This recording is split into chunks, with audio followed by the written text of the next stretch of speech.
Le 15 octobre 1987, en plein cœur de Ouagadougou, des coups de feu déchirent soudainement le silence. En quelques minutes, tout bascule. Un homme sort lentement d'une pièce, les mains levées. Calme. Presque étrangement calme. Il sait qu'ils sont venus pour lui. Mais ce que peu de gens comprennent, c'est pourquoi il n'a pas fui. Pourquoi il s'est livré. Et surtout, comment cet instant va changer à jamais l'histoire du Burkina Faso. Aujourd'hui, tu vas découvrir l'histoire complète de Thomas Sankara. Pas juste le président, pas juste le révolutionnaire, mais l'homme, ses origines, ses choix, ses combats, et les tensions invisibles qui ont conduit à cette journée fatidique. Parce que ce que tu vas entendre n'est pas simplement une biographie. C'est une montée lente vers une explosion inévitable. Ce matin-là, jeudi 15 octobre 1987, l'atmosphère est lourde, presque électrique. Thomas Sankara, président du Burkina Faso, sent que quelque chose ne tourne plus rond.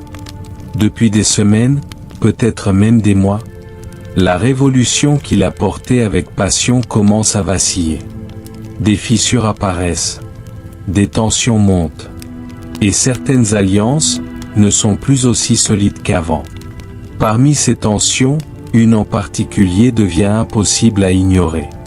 Celle avec un homme qui fut autrefois son frère d'armes, son allié, son ami proche, Blaise Compaoré.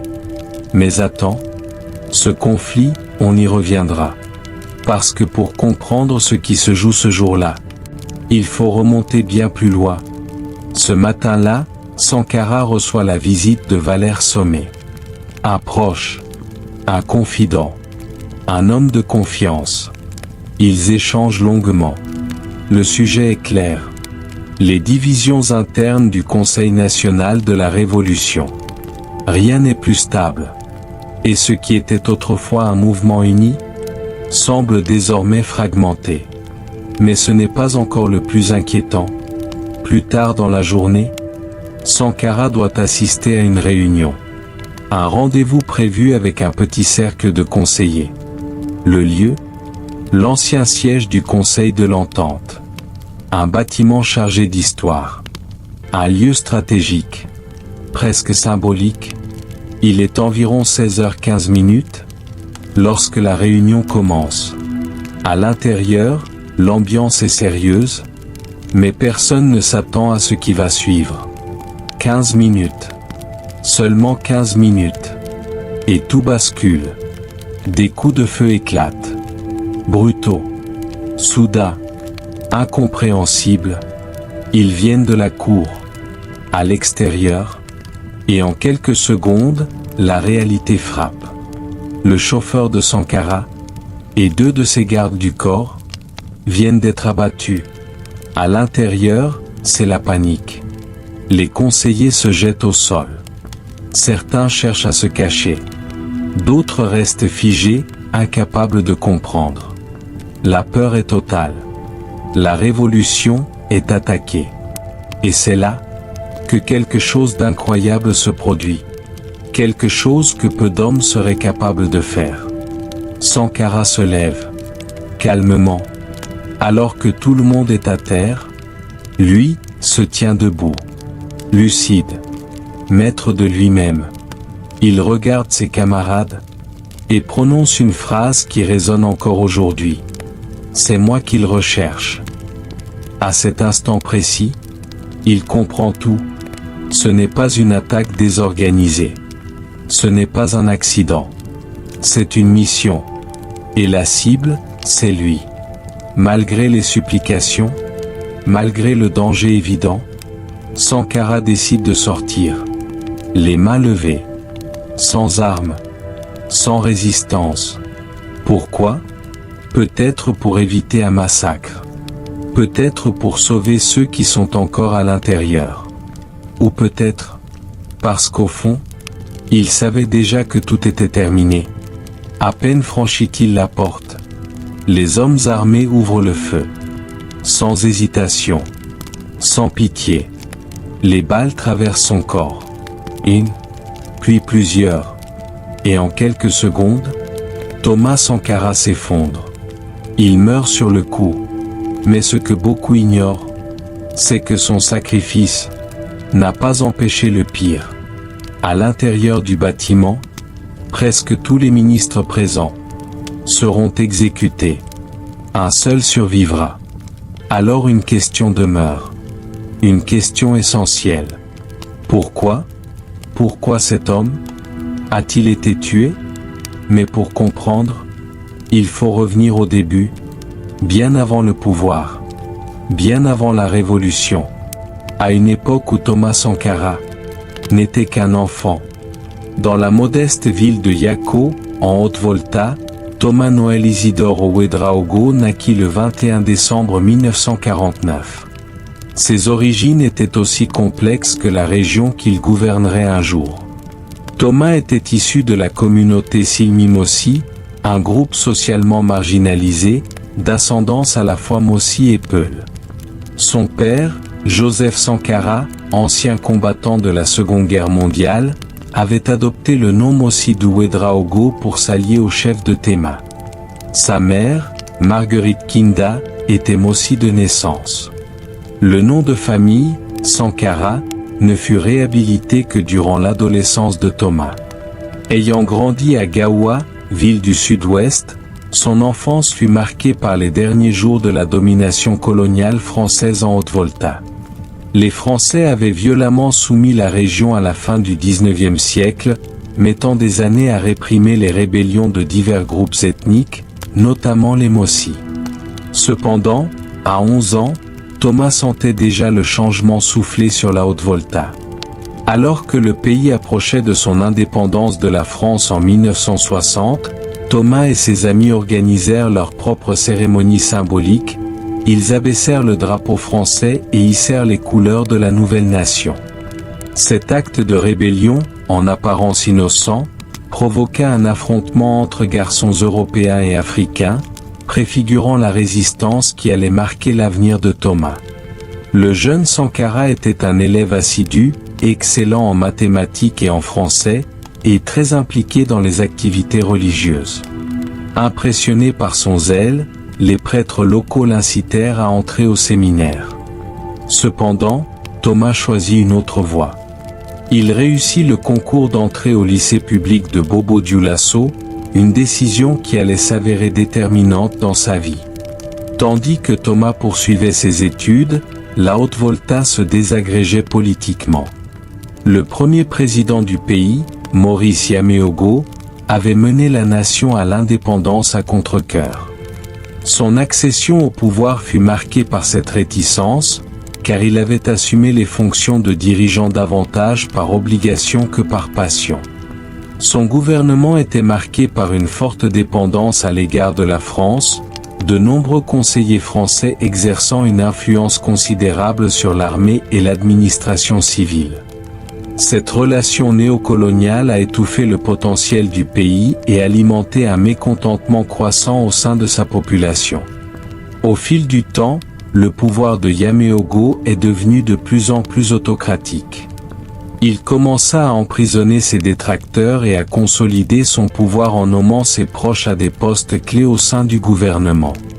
Ce népotisme s'accompagnait d'un train de vie fastueux qui contrastait fortement avec les mesures d'austérité draconiennes qu'il imposait aux fonctionnaires. Les dépenses somptuaires du président et son mépris des difficultés des citoyens ordinaires l'éloignèrent davantage encore du peuple qu'il était censé servir. Le mécontentement latent atteignit son paroxysme le 3 janvier 1966. Exaspérés par la corruption du président, les travailleurs de toute la Haute-Volta se mirent en grève générale. Les rues de Ouagadougou, capitale de la Haute-Volta, devinrent l'épicentre d'un soulèvement populaire, où des foules immenses d'étudiants, de jeunes chômeurs, d'ouvriers et de petits commerçants descendirent dans la rue pour protester. Pressentant le mécontentement grandissant, Yaméogo ordonna à l'armée de réprimer les manifestations par la force. Mais les officiers refusèrent d'obéir. Leur désobéissance montrait clairement que l'emprise de Yaméogo sur le pouvoir était désormais irrémédiablement affaiblie. Comprenant que son règne touchait à sa fin, Yaméogo accepta de démissionner de la présidence et remit le pouvoir au commandant de l'armée, le lieutenant-colonel Sangoulé Lamizana. La nouvelle de ces événements parvint bientôt à Bobo Dioulasso, où Thomas Sankara se consacrait à ses examens de fin d'études secondaires. Sa vie allait cependant prendre un tournant décisif. Il apprit à la radio que le lieutenant-colonel Sangoulé Lamizana avait créé la première académie militaire du pays à Ouagadougou. Cette nouvelle institution, destinée à former la prochaine génération de chefs militaires, offrait une opportunité unique. 3 élèves de la dernière promotion seraient sélectionnés pour intégrer l'académie avec des bourses d'études complètes. Pour Sankara, cette bourse était essentielle. Sans elle, poursuivre ses études aurait été financièrement impossible. Déterminé à saisir cette opportunité, il passa l'examen d'entrée et le réussit. À 17 ans, il intégra la première promotion de l'académie, marquant le début de son parcours de soldat, finalement, de révolutionnaire. Dès le départ, Sankara aborda l'académie avec le même sérieux qui avait caractérisé ses études précédentes. Plus important encore, il commença à prendre conscience de son don naturel pour le commandement, une qualité que l'académie tenait à cultiver chez ses futurs officiers. L'académie militaire n'était pas seulement un lieu d'entraînement physique, elle dispensait également un enseignement complet dans diverses disciplines, y compris les sciences sociales. Des professeurs civils furent recrutés pour enseigner ces matières, parmi lesquels Adama Touré, directeur académique de l'académie. Ce professeur d'histoire et de géographie était connu pour ses idées progressistes, bien qu'il dissimulât ses opinions les plus radicales. Ce n'est que des années plus tard que son appartenance clandestine au Parti de l'indépendance de l'Afrique, PAI, une organisation marxiste régionale, fut révélée. Reconnaissant la curiosité intellectuelle et l'inclination politique de Sankara, Touré l'invita, ainsi que quelques autres étudiants prometteurs, à participer à des discussions informelles en dehors des cours. Lors de ces réunions secrètes, Touré initia Sankara à des idées révolutionnaires qui allaient profondément influencer sa vision du monde. Ils discutèrent de la lutte mondiale contre l'impérialisme et le néocolonialisme, examinèrent les révolutions soviétiques et chinoises et explorèrent les mouvements de libération en cours en Afrique. Pour la première fois, Sankara fut confronté à une critique systématique et révolutionnaire de la Haute-Volta et du monde en général, qui résonna profondément avec sa conscience politique naissante. Cependant, son séjour à l'académie ne se limita pas à la formation militaire et à l'éducation politique. Il profita également de l'occasion pour explorer Ouagadougou, élargissant son cercle social et s'immergeant dans la vie culturelle vibrante de la capitale. Musicien passionné, il jouait fréquemment de la guitare, trouvant dans la musique à la fois un exutoire créatif et un moyen de nouer des liens avec les autres. En 1969, après avoir terminé ses études initiales à l'Académie militaire de Haute-Volta, Sankara entama le chapitre suivant de sa vie en partant pour Madagascar afin de suivre une formation d'officier supérieur. Madagascar, avec ses paysages luxuriants, ses villes historiques et son développement économique plus avancé, était un monde à part comparé à la Haute-Volta aride et misérable qu'il avait connue. À l'Académie d'Antsirabe, Sankara suivit un programme d'études qui dépassait largement la formation militaire traditionnelle. Il fut particulièrement captivé par les cours d'agriculture et de développement rural, des sujets qui faisaient écho à sa profonde préoccupation pour le bien-être de son peuple resté au pays. La structure militaire malgache l'intrigua également, notamment les bérets verts, qui n'étaient pas de simples soldats mais des agents du service public, œuvrant pour le développement. Cette approche novatrice du rôle de l'armée dans la société marqua profondément Sankara, l'incitant à demander une année supplémentaire à Madagascar pour travailler directement avec ces unités. Durant cette année supplémentaire, Madagascar était en proie à de profonds bouleversements politiques. Des révoltes paysannes, des grèves générales et des manifestations populaires massives ont ébranlé le régime conservateur pro-français, aboutissant à un coup d'État militaire qui a porté au pouvoir des officiers de plus en plus radicaux. Désireux de tirer des leçons de ces événements, Sankara, accompagné d'un ami malien, se rendit dans la capitale dans l'espoir de rencontrer le capitaine Didier Ratsiraka, un officier radical de premier plan qui deviendrait plus tard président de Madagascar. À son retour en Haute-Volta en octobre 1973, Sankara n'était plus un simple soldat, il était un homme débordant d'idées sur la manière dont l'armée pouvait contribuer au développement national. Devenu sous-lieutenant à 24 ans, il reçut sa première mission, former les recrues à Bobo-Dioulasso. Insatisfait des méthodes d'entraînement archaïques, héritées de l'armée française et de l'époque napoléonienne, il entreprit de réformer le programme. Il combina les exercices militaires traditionnels à l'éducation civique, enseignant à ses recrues non seulement le combat, mais aussi leurs droits et devoirs de citoyens, ainsi que l'importance du devoir civique. Ces innovations ne passèrent pas inaperçues. L'approche novatrice de Sankara commença à attirer l'attention au sein de l'armée, faisant de lui une étoile montante aux idées non conventionnelles. Son séjour à Bobo-Dioulasso fut cependant de courte durée. En mars 1974, il fut muté à Ouagadougou, où il intégra le génie militaire. Là, Sankara mit en pratique les compétences techniques acquises à Madagascar, supervisant la construction de routes, de logements et d'autres infrastructures à travers le pays. Au fil de ses observations et de sa réflexion sur la situation politique et sociale qui l'entourait, sa conscience politique s'approfondit. Il commença à percevoir l'armée non seulement comme un instrument de force, mais aussi comme un vecteur potentiel de transformation sociale profonde. Dans son carnet, il écrivit cette phrase devenue célèbre: « Un soldat sans éducation politique n'est qu'un criminel au pouvoir ». En décembre 1974, un conflit bref mais intense éclata entre la Haute-Volta et le Mali, alimenté par un différend frontalier concernant la bande d'Agaché, une région s'étendant sur près de 160 km. Parmi les hommes envoyés au front figurait Thomas Sankara, qui commandait une petite unité ayant réussi à tendre une embuscade à plusieurs soldats maliens et à les capturer. Cet acte de bravoure lui valut la reconnaissance de la presse, qui le qualifia de « héros de guerre ». Pourtant, Sankara nourrissait de profondes réserves quant à cette guerre, qu'il considérait comme un conflit absurde, fruit de frontières coloniales arbitraires, opposant deux nations africaines appauvries malgré leurs liens culturels et ethniques communs. La situation ne put être sauvée que grâce à l'intervention de médiateurs régionaux qui négocièrent une trêve au début de 1975. En 1976, le président Lamizana nomma Sankara, désormais lieutenant à part entière, à la tête d'un nouveau centre national d'entraînement de commando à Pau, une petite ville près de la frontière ghanéenne. Ce poste conférait à Sankara une autonomie sans précédent, lui permettant de développer les programmes de formation novateurs qu'il avait initiés à Bobo-Dioulasso.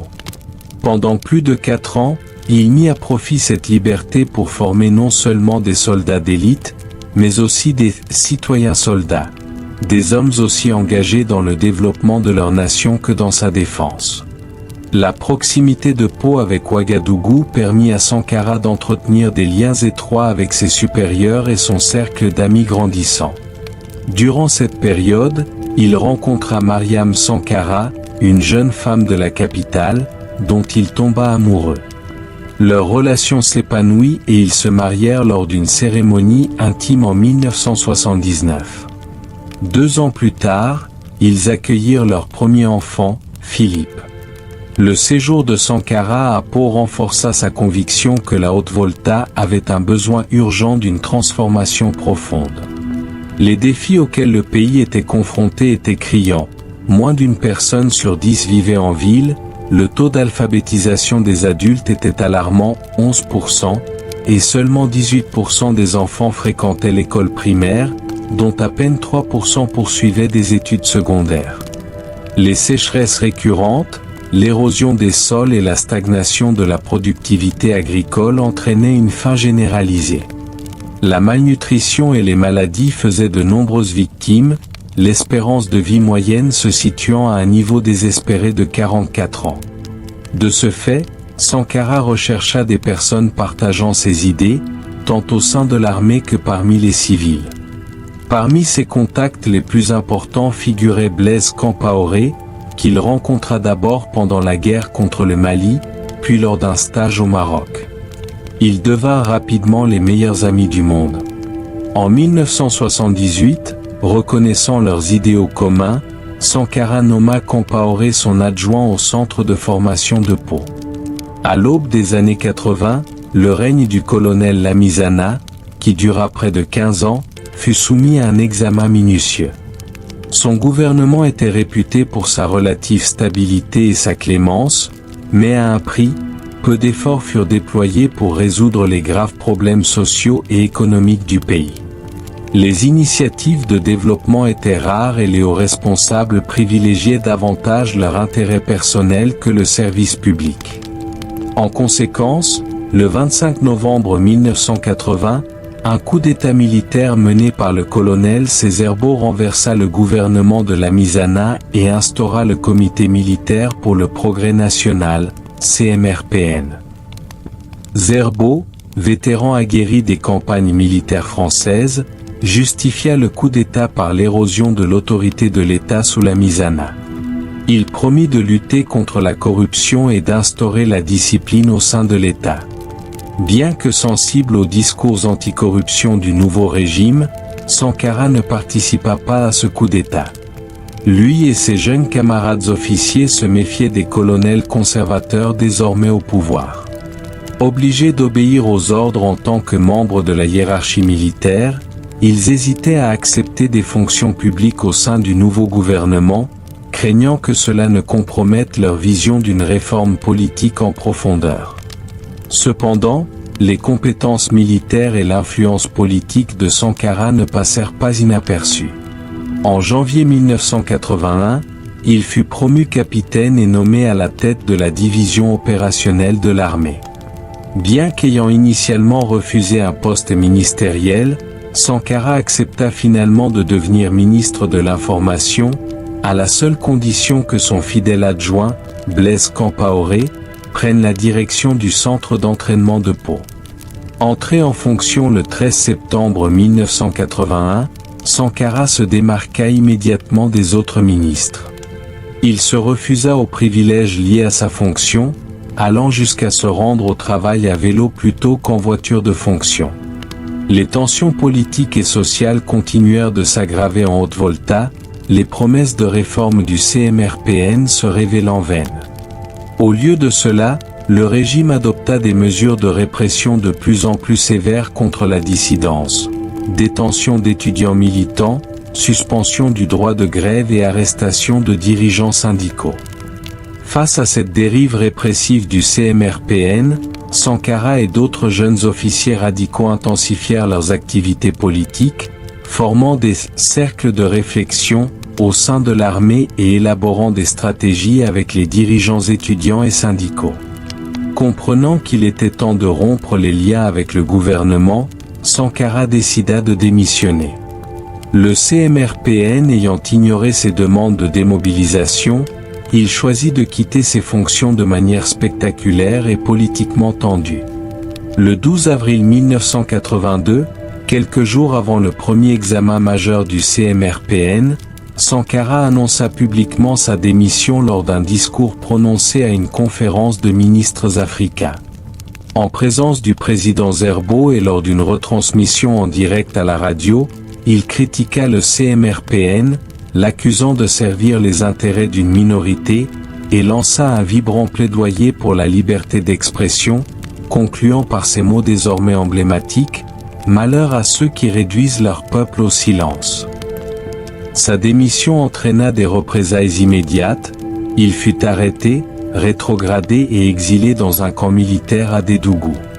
Suite à cela, Blaise Compaoré démissionna également et partit en exil. L'isolement politique du CMRPN s'accentuant, certains rivaux de Zerbo au sein de l'armée commencèrent à envisager un nouveau coup d'État. Ils approchèrent discrètement Sankara et ses partisans, mais celui-ci rejeta l'idée d'une prise de pouvoir purement militaire. Cependant, tandis que la faction de Sankara hésitait, d'autres officiers passèrent à l'action. Le 7 novembre 1982, des soldats menés par le colonel Somé Yorian renversèrent le régime de Zerbo et instaurèrent un nouveau gouvernement militaire, le Conseil pour le bien-être du peuple, CSP. Sankara, bien que n'ayant pas participé directement au coup d'État, exerça une influence indéniable. Il se retrouva rapidement à la tête du gouvernement, acceptant à contre-cœur le poste de Premier ministre. La présidence revint à Jean-Baptiste Ouédraogo, un médecin militaire relativement inconnu. Pourtant, malgré sa position, ce furent Sankara et ses alliés qui commencèrent à orienter le CSP vers une voie plus progressiste. La rhétorique et les actions audacieuses de Sankara, notamment son engagement public à servir le peuple plutôt qu'à l'exploiter, trouvèrent un écho profond auprès d'une population lasse de la corruption et de la stagnation. Ces incursions internationales, notamment une visite très médiatisée en Libye, soulignèrent son attachement aux idéaux anti-impérialistes et renforcèrent son image de leader révolutionnaire. Cependant, sa popularité croissante et sa position intransigeante engendrèrent des tensions au sein du CSP, en particulier avec le président Ouédraogo. Les rassemblements publics mettaient de plus en plus en évidence le contraste saisissant entre les deux dirigeants. Sankara, avec ses discours enflammés et son engagement indéfectible en faveur d'un changement radical, captivait la jeunesse et les désabusés, tandis qu'Ouédraogo peinait à conserver son autorité. Le point de non-retour fut atteint en mai 1983, lorsque Sankara fut arrêté brutalement à la suite d'une visite d'un envoyé français, marquant le tournant du CSP vers une politique d'apaisement des puissances étrangères. L'arrestation déclencha immédiatement des manifestations, la population exigeant sa libération. Bien que temporairement libéré pour négocier, Sankara fut de nouveau arrêté, alors que le pays était plongé dans une impasse politique. Face à la montée des tensions, les partisans de Sankara, tant au sein de l'armée que parmi les civils, commencèrent à préparer une action décisive. Des rumeurs d'un complot imminent visant à assassiner Sankara, orchestré par les forces conservatrices de Somé-Yorian, incitèrent les rebelles à frapper les premiers. Le 4 août 1983, lors d'un coup d'État rapide et largement pacifique, Blaise Compaoré et le commandant Jean-Baptiste Lingani s'emparèrent des postes clés de la capitale, renversant de fait le gouvernement. À la tombée de la nuit, Sankara prit la parole à la radio et annonça l'aube d'une nouvelle ère révolutionnaire.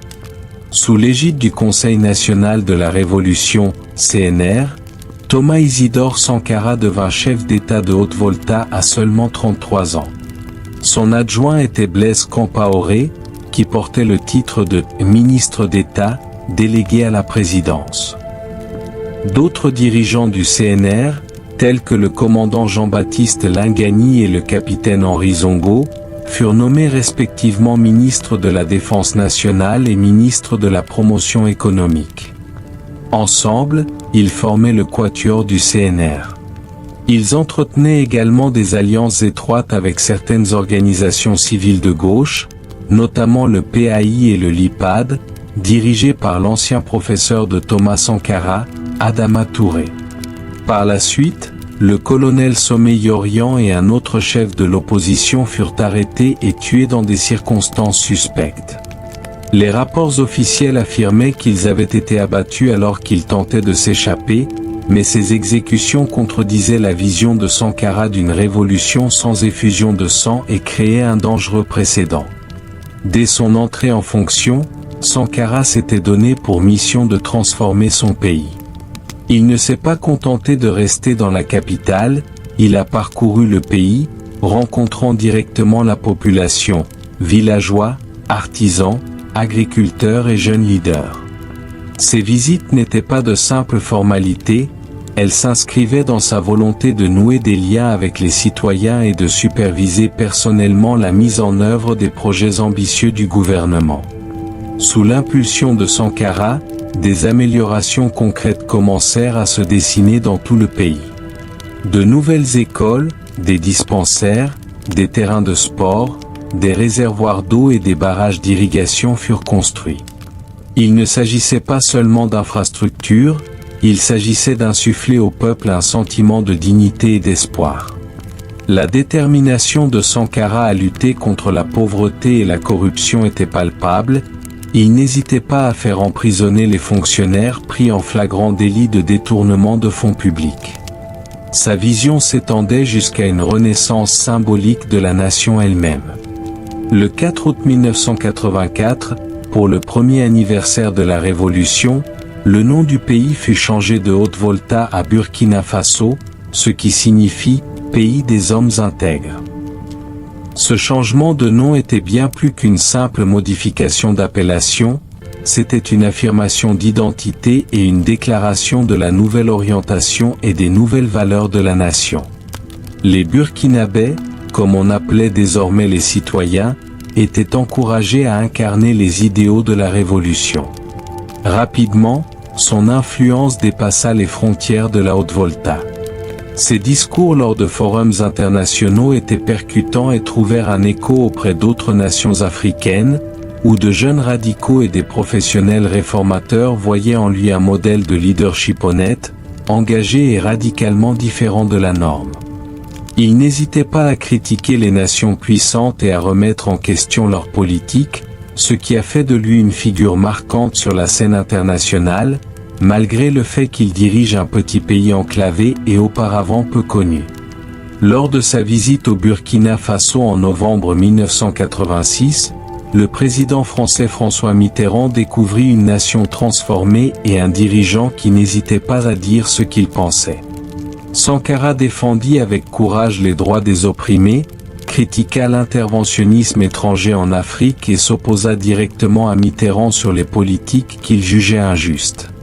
Homme modeste et intègre, il rejeta les signes extérieurs de pouvoir, il conduisait des voitures modestes, interdit l'affichage public de ses portraits officiels, découragea les jeunes militants de scander son nom et déclara publiquement son patrimoine, dérisoire à tous égards. Son épouse, Mariam Sankara, continua d'exercer son poste de spécialiste des transports à l'agence maritime du gouvernement, tandis que leurs deux fils restaient scolarisés dans le public. Par ailleurs, son administration adopta une position intransigeante concernant les avantages auxquels les employés de l'État s'étaient habitués. De nombreuses primes furent supprimées et des fonds de solidarité furent créés pour venir en aide aux victimes de la sécheresse, grâce à des contributions prélevées directement sur le salaire des fonctionnaires.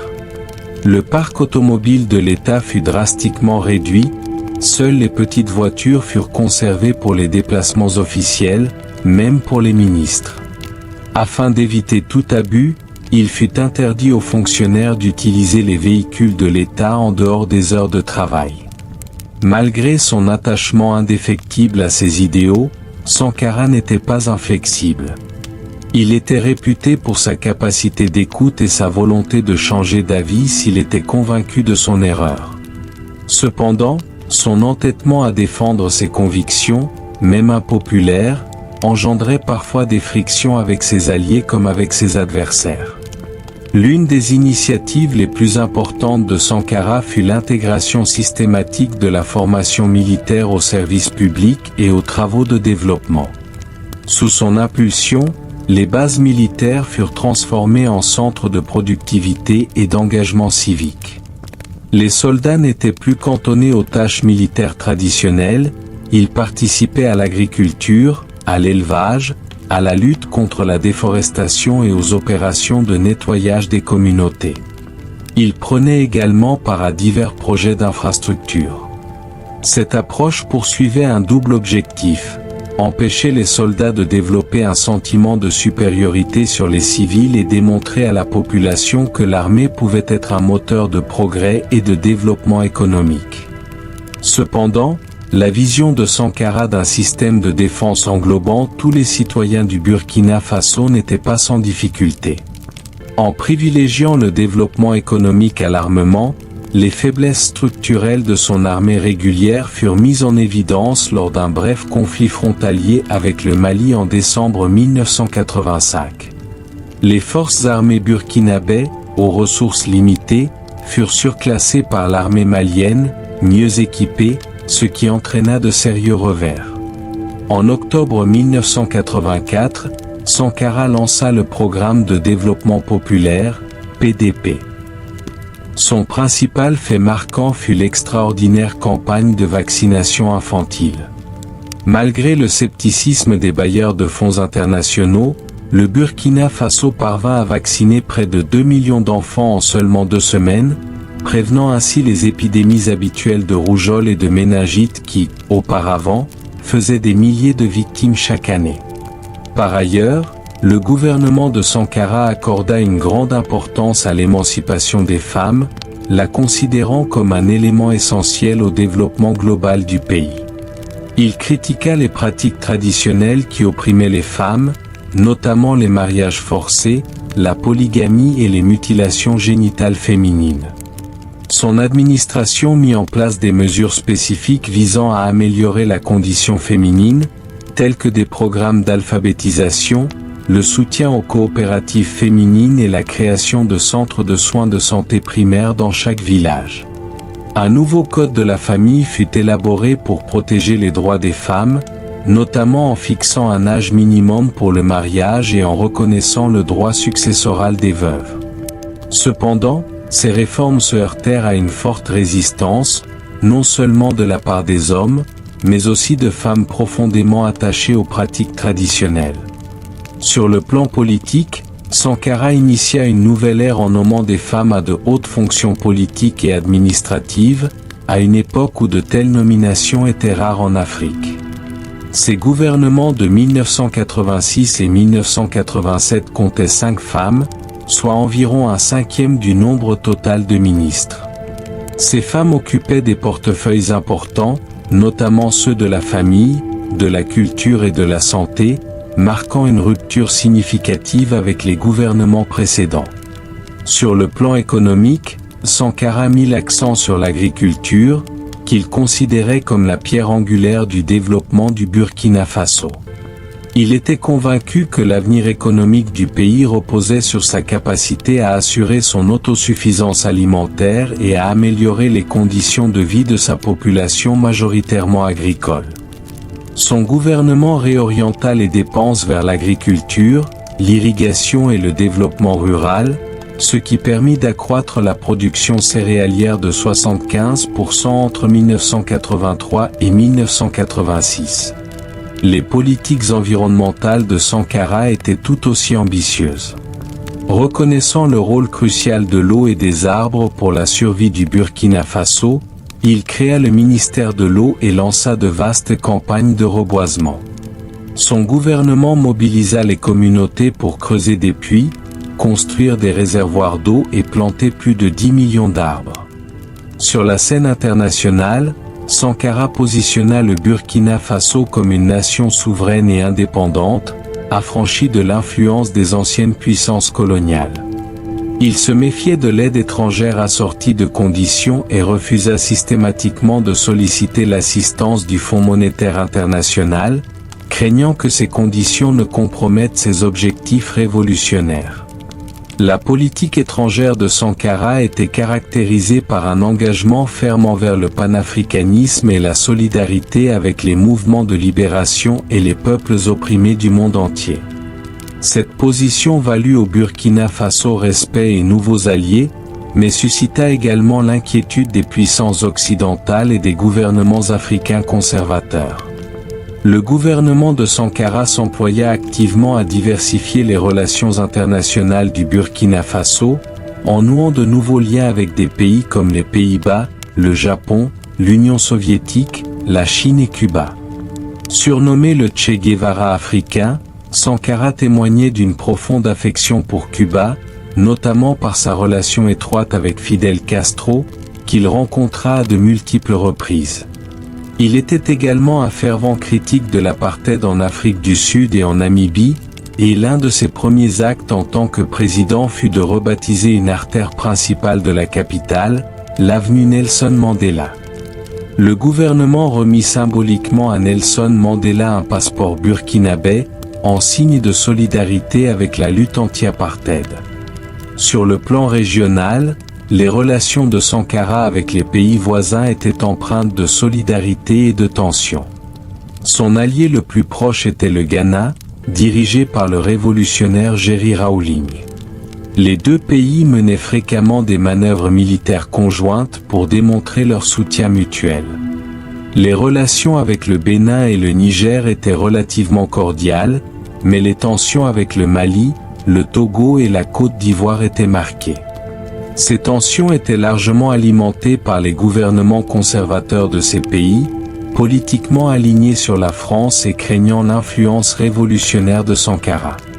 Les relations avec la Côte d'Ivoire étaient particulièrement tendues en raison de la présence de près de 2 millions de travailleurs burkinabés dans le pays et des liens étroits entre le président ivoirien Félix Houphouët-Boigny et la France.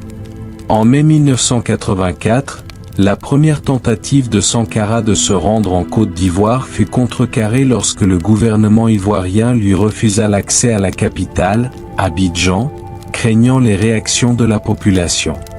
La visite fut organisée un an plus tard dans la petite ville de Yamoussoukro, où des milliers d'Ivoiriens et de Burkinabés l'accueillirent.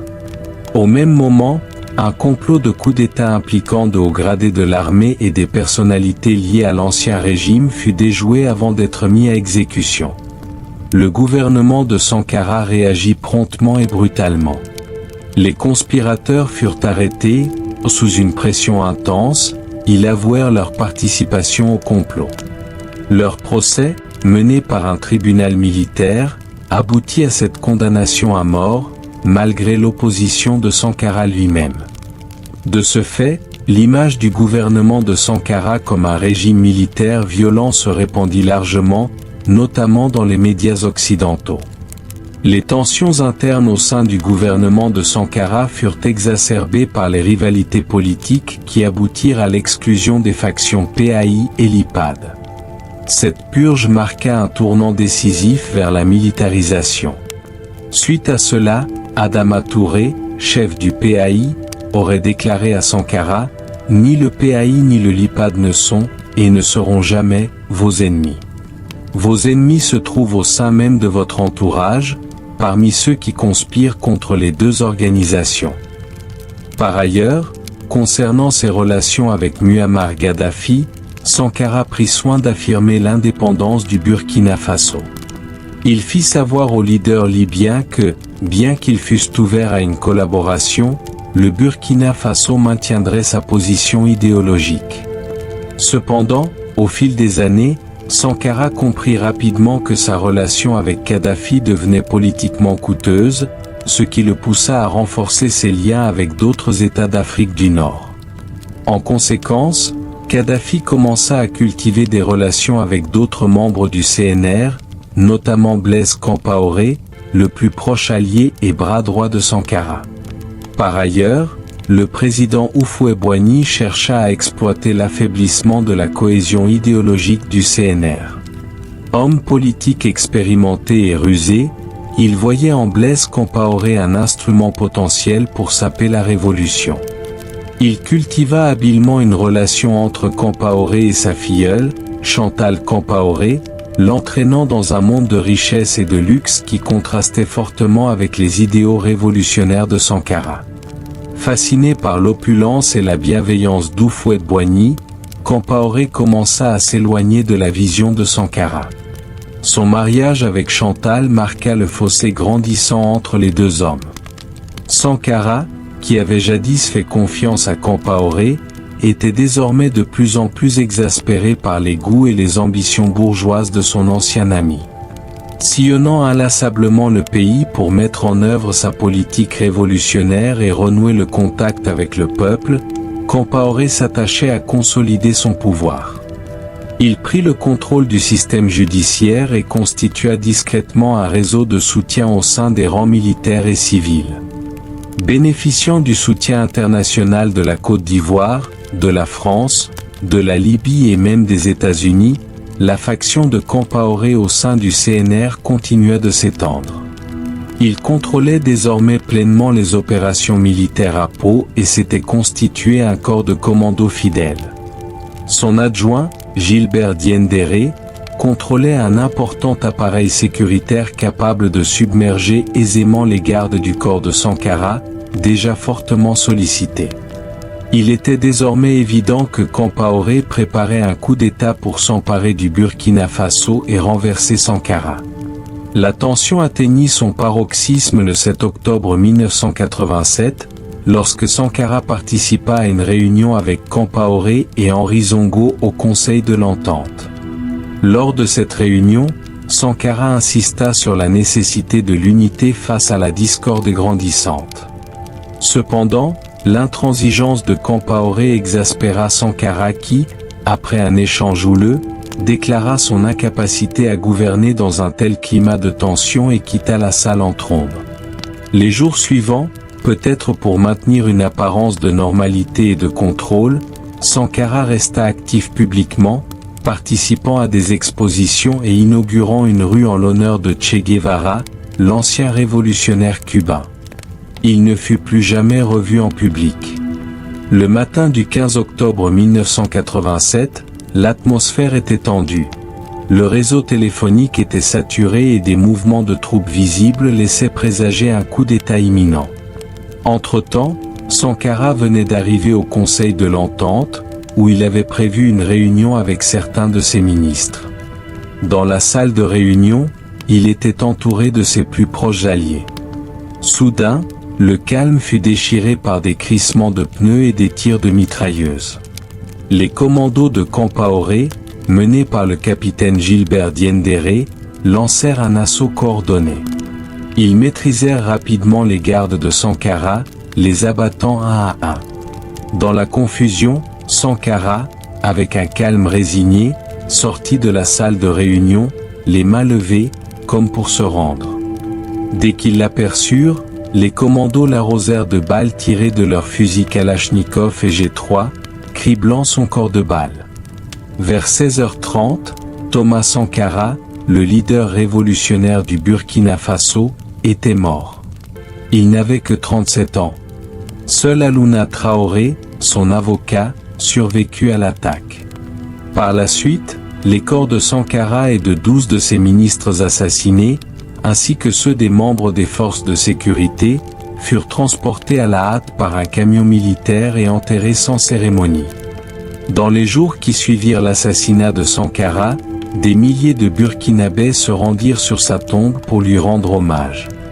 Déposant des fleurs et pleurant, ils laissèrent des messages manuscrits exprimant leur chagrin et leur colère. Par la suite, nombre d'anciens camarades de Sankara qui avaient refusé de soutenir le nouveau régime furent arrêtés, battus ou contraints à l'exil. Même ceux qui ne s'étaient pas activement opposés au coup d'État, comme le commandant Jean-Baptiste Lingani et le capitaine Henri Zongo ou les derniers membres du Quatuor, furent sommairement exécutés en 1989. Compaoré prétendait que ces actions visaient à rectifier le cours de la révolution, se présentant comme un sauveur qui remettrait la nation sur la bonne voie. Cependant, il devint vite évident que cette justification était vaine. Le nouveau régime, dépourvu dès le départ d'un véritable soutien populaire, s'appuyait fortement sur une coalition d'élites sociales, de bureaucrates et de dirigeants issus de l'ancien ordre politique. Ces groupes se souciaient peu des idéaux révolutionnaires défendus par Sankara. Ils étaient davantage préoccupés par le maintien de leur position privilégiée au sein de la société burkinabé. Compaoré, tout en condamnant publiquement Sankara comme un traître, resserrait secrètement ses liens avec la France. Au fil des années, La rhétorique révolutionnaire qui avait initialement enveloppé le gouvernement de Compaoré s'estompa rapidement. À sa place, une nouvelle culture politique émergea, caractérisée par le clientélisme, une corruption endémique et une répression brutale. Plusieurs organisations de défense des droits humains ont documenté la détention systématique, la torture et l'assassinat de dissidents politiques. Parmi les incidents les plus choquants figure l'assassinat de Norbert Zongo, le principal journaliste d'investigation du pays, en 1998. Les années 2010 ont vu émerger une nouvelle génération de Burkinabés, inspirés par les idéaux de Sankara. Ils ont commencé à contester activement le pouvoir de Compaoré. Lorsque ce dernier a tenté de prolonger son règne en modifiant la constitution, des manifestations de masse ont éclaté. Le soulèvement populaire du 30 octobre 2014 a contraint Compaoré à fuir en Côte d'Ivoire, ses forces de sécurité n'étant pas parvenues à le réprimer. Un gouvernement de transition a été mis en place, mais la lutte pour la justice au Burkina Faso était loin d'être terminée.